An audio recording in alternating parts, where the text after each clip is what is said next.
De Julio Cortázar, Casa Tomada.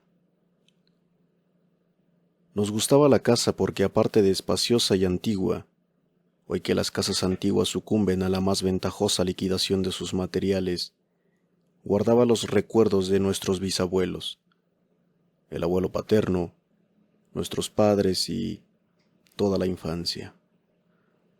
Nos habituamos Irene y yo a persistir solos en ella, lo que era una locura, pues en esa casa podían vivir 8 personas sin estorbarse.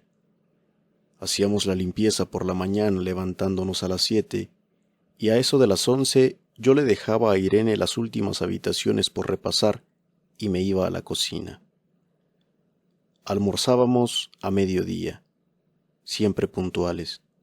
Ya no quedaba nada por hacer fuera de unos pocos platos sucios.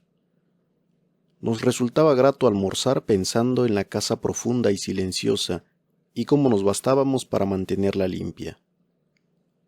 A veces llegamos a creer que era ella la que no nos dejó casarnos. Irene rechazó 2 pretendientes sin mayor motivo. A mí se me murió María Esther antes de que llegáramos a comprometernos. Entramos en los 40 años con la inexpresada idea de que el nuestro, simple y silencioso matrimonio de hermanos, era necesaria cláusula de la genealogía asentada por los bisabuelos en nuestra casa.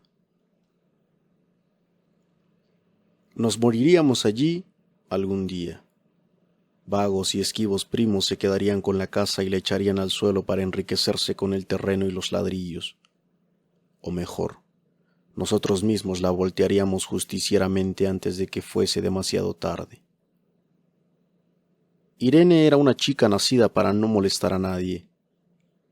Aparte de su actividad matinal, se pasaba el resto del día tejiendo en el sofá de su dormitorio. No sé por qué tejía tanto. Yo creo que las mujeres tejen cuando han encontrado en esa labor el gran pretexto para no hacer nada. Irene no era así. Tejía cosas siempre necesarias. Tricotas para el invierno, medias para mí, mañanitas y chalecos para ella. A veces tejía un chaleco y después lo destejía en un momento porque algo no le agradaba. Era gracioso ver en la canastilla el montón de lana encrespada resistiéndose a perder su forma de algunas horas. Los sábados iba yo al centro a comprarle lana. Irene tenía fe en mi gusto. Se complacía con los colores y nunca tuve que devolver madejas. Yo aprovechaba esas salidas para dar una vuelta por las librerías y preguntar vanamente si había novedades en literatura francesa. Desde 1939 no llegaba nada valioso a la Argentina. Pero es de la casa que me interesa hablar. De la casa y de Irene. Porque yo no tengo ninguna importancia. Me pregunto qué hubiera hecho Irene sin el tejido. Uno puede releer un libro, pero cuando un pullover está terminado no se puede repetirlo sin escándalo. Un día encontré el cajón de abajo de la cómoda de alcanfor lleno de pañoletas blancas, verdes, lila. Estaban con naftalina, apiladas como en una mercería. No tuve valor de preguntarle a Irene qué pensaba hacer con ellas. No necesitábamos ganarnos la vida. Todos los meses llegaba la plata de los campos y el dinero aumentaba, pero a Irene solamente le entretenía el tejido. Mostraba una destreza maravillosa y a mí se me iban las horas viéndole las manos como erizos plateados, agujas yendo y viniendo, 1 o 2 canastillas en el suelo donde se agitaban constantemente los ovillos. Era hermoso. ¿Cómo no acordarme de la distribución de la casa? El comedor, una sala con gobelinos, la biblioteca y 3 dormitorios grandes que daban en la parte más retirada, la que mira hacia Rodríguez Peña. Solamente un pasillo con su maciza puerta de roble aislaba esa parte del ala delantera donde había un baño. La cocina, nuestros dormitorios y el living central. al cual comunicaban los dormitorios y el pasillo. Se entraba a la casa por un zaguán con mayólica y la puerta cancel daba al living. De manera que uno entraba por el zaguán, abría el cancel y pasaba al living. Tenía a los lados las puertas de nuestros dormitorios y al frente el pasillo que conducía a la parte más retirada. Avanzando por el pasillo, se franqueaba la puerta de roble y más allá empezaba el otro lado de la casa. O bien se podía girar a la izquierda justamente antes de la puerta y seguir por un pasillo más estrecho que llevaba a la cocina y al baño. Cuando la puerta estaba abierta, advertía uno que la casa era muy grande. Si no, daba la impresión de un departamento de los que se edifican ahora, apenas para moverse. Irene y yo vivíamos siempre en esta parte de la casa. Casi nunca íbamos más allá de la puerta de roble, salvo para hacer la limpieza, pues es increíble cómo se junta la tierra en los muebles. Buenos Aires era una ciudad limpia, pero eso se lo debe a sus habitantes y no a otra cosa. Hay demasiada tierra en el aire. Apenas sopla una ráfaga, se palpa el polvo en los mármoles de las consolas y entre los rombos de las carpetas de macramé. Da trabajo sacarlo bien con plumero.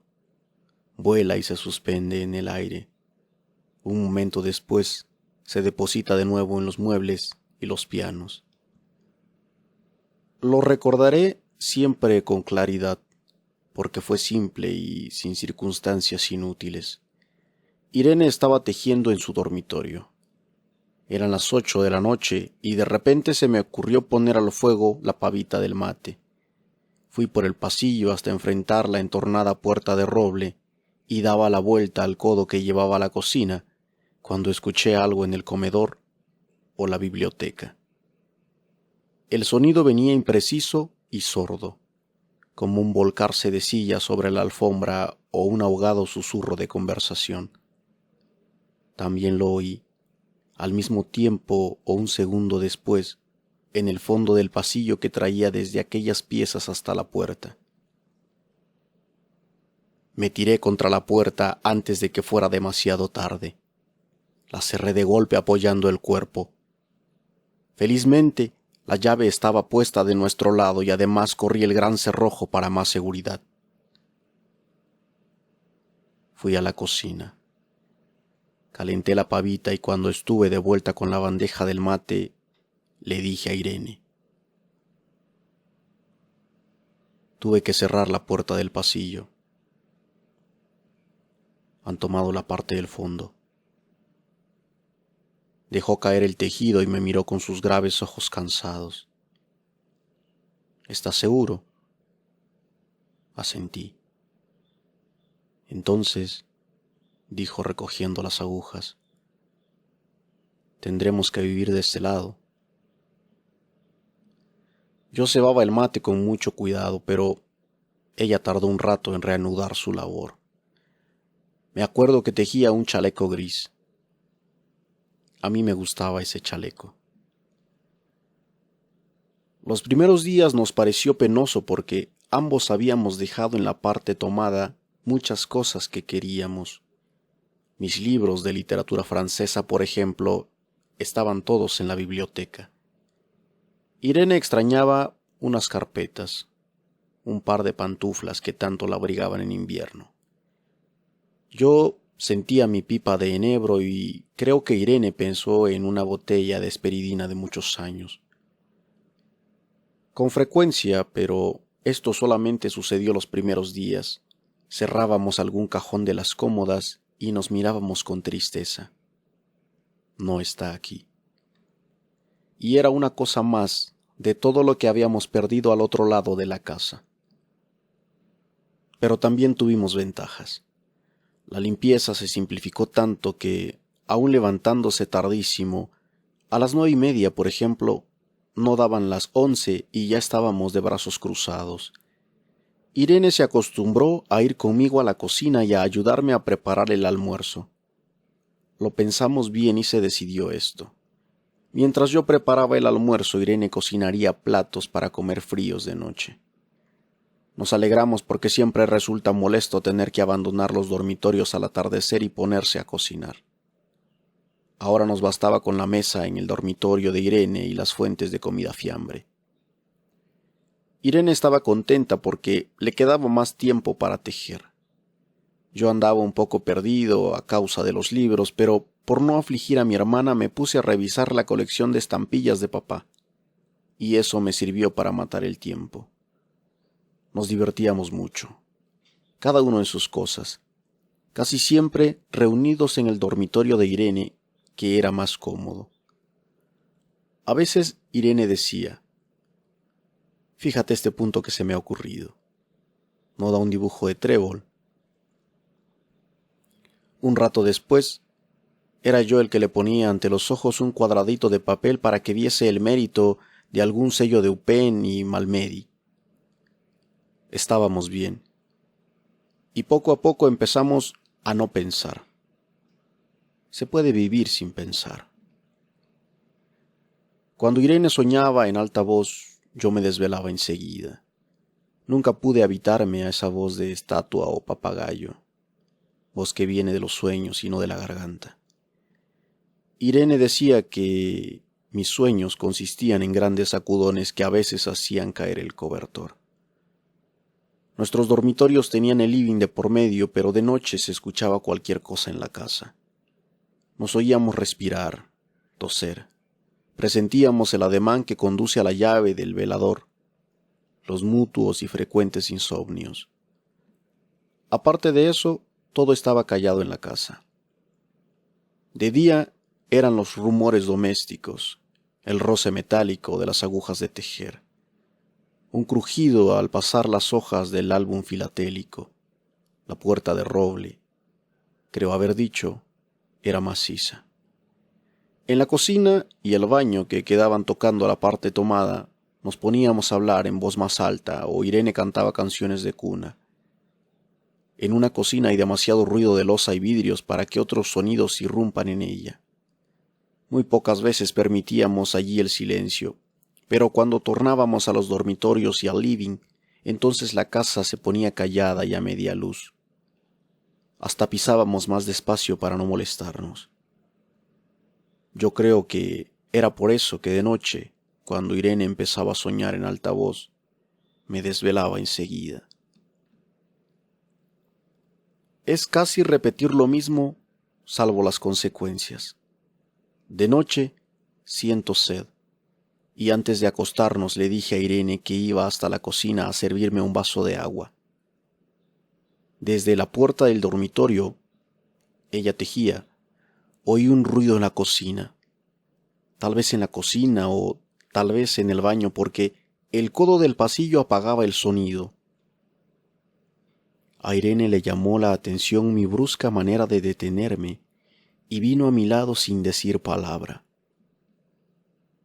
Nos quedamos escuchando los ruidos, notando claramente que eran de este lado de la puerta de roble, en la cocina y el baño, o en el pasillo mismo donde empezaba el codo casi al lado nuestro.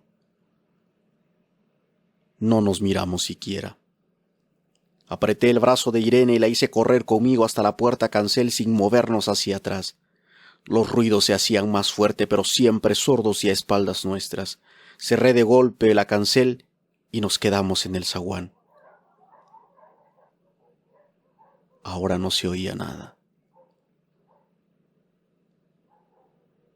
«Han tomado esta parte», dijo Irene. El tejido le colgaba de las manos y las hebras iban hasta la cancel y se perdían debajo. Cuando vio que los ovillos habían quedado del otro lado, soltó el tejido sin mirarlo. «¿Tuviste tiempo de traer alguna cosa?», le pregunté inútilmente. «No, nada». Estábamos con lo puesto. Me acordé de los 15,000 pesos en el armario de mi dormitorio. Ya era tarde ahora. Como me quedaba el reloj pulsera, vi que eran las 11 de la noche. Rodeé con mi brazo la cintura de Irene.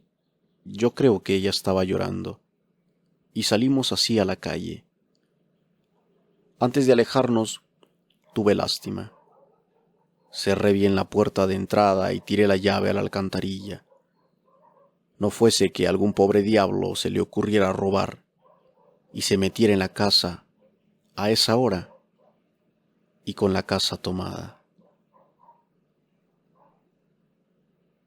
De Bestiario, por Julio Cortázar. Casa tomada.